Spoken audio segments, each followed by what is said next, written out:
Down at Peter Hughes Drive once again, and I had a very interesting little email exchange with someone from the Fremantle Port Authority during the week, and I'm very pleased to say they've actually put up some signage down here. They took my suggestions, took them on board, and yep, we can fix that. Now, it's a bit, what do you call it? It's a bit rough and ready at the moment, but you know what? It serves the purpose, it does the job, and most importantly, I guess they listen. So here, coming up, we've got a detour sign, Peter Hughes Drive closed, use Beach Street. All right, that's the kind of information we're after.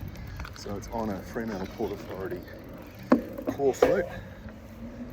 Maybe they'll get some proper ones printed up at some point. I don't know, it doesn't really matter, probably not.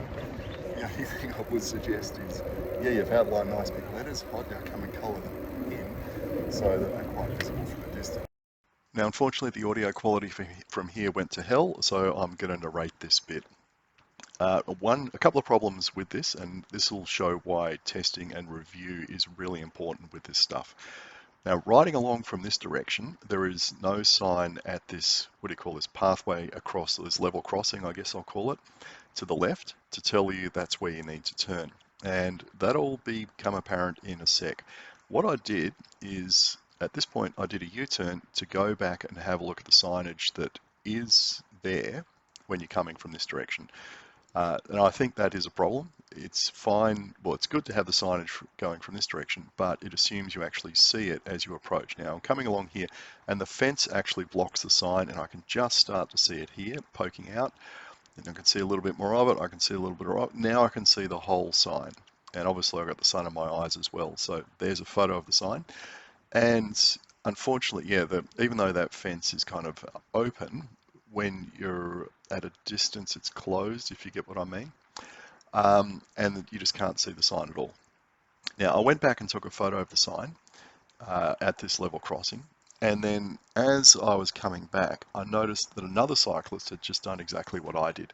They rode up to where the gate is closed, and they read the sign, and they did a U-turn, and they came riding back. And you can probably just see them, if you look really carefully, riding along the path now. And they saw me riding across here. Here they go. Yep, they've turned into the level crossing.